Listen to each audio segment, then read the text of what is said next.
was your third time facing eviction. How are you feeling to finally be out of the house? I feel like this is like... It just feels so good to be out. Yeah. But it's quite overwhelming seeing so many people. But thank you, everyone, for the reception, honestly. It's It looked like lottery numbers had come up when your name was They read out. definitely have. Absolutely, you were celebrating. Oh, yeah, I mean, to be part of history, I think this is the first time they've ever had a triple, so my lucky There we number's go! three, You wanted... so there you go. That's a good way of looking at it. Right. Yeah. So, look, nominations were face-to-face this week. How did you find that? Because I know some of you struggled. Yeah. You kind of seemed all right with it. I wasn't really all right with it because I was left last, and I don't know what you saw. I think we saw all of it. OK, we saw all of it. I can't remember really whether nice. they all just... No, it's not. It wasn't never nice is. to have to do that. Yeah. But I just hope I was trying to be a little bit... Different show, guys. Come on.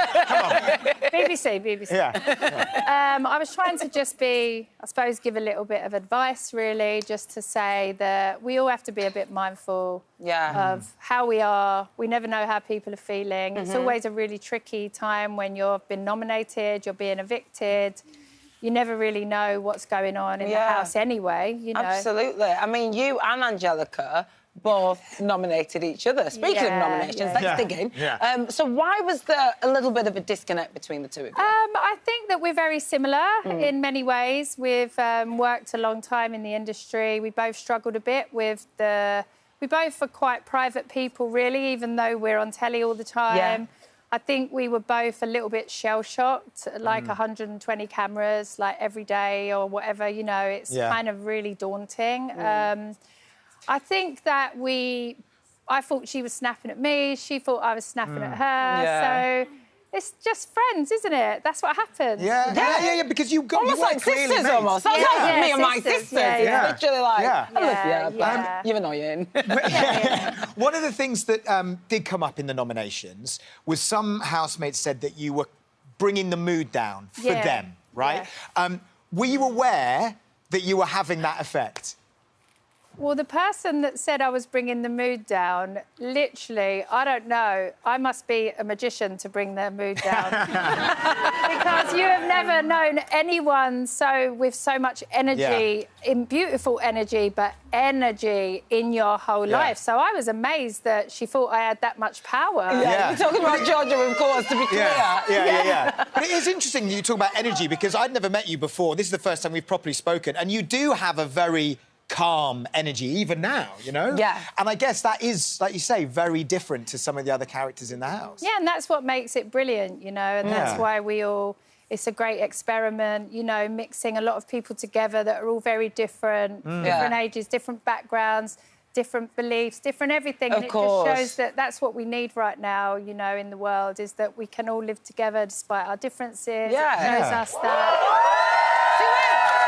You were never trying to bring the mood down. Maybe you just been on the same wavelength as each other. I was just missing my husband and kids. Yeah. That's all right. Yeah. I mean, you did say inside that you were struggling in there because you were missing home. Oh, yeah, of course. But was that the only reason? Yeah.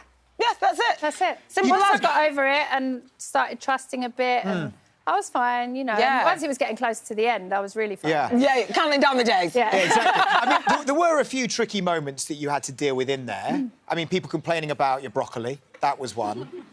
But you seem to sort of move past that. You don't want to talk about the broccoli. Absolutely fair enough. Absolutely fine. Did it really upset you when Mickey did complain to your face about the food? Not really that. OK. OK, fine. OK, well, let's move on, because lately it seemed that you were really enjoying yourself. Yeah. You know, you was a cat, you was a teenager, you went viral on the internet. You know, you were singing karaoke. You've done it all. Well, that was the task, remember, when you were a teenager. Oh, I loved being a teenager. Yeah. What have you loved the most? Because you really got stuck into all of the tasks. The day that we did the family, honestly, I was just sitting there at one point just looking at Danny and looking at Donna, and it was just the little things, because they're so good at comedy, the pair of them. And at one point, I was sitting there and I was looking through the door and I thought, This is the maddest thing I have ever done in my life. He was fully in character. We were in the character for 9 hours. It was absolutely exhausting. Well, it was brilliant do you know to what? watch. It was Yeah. amazing.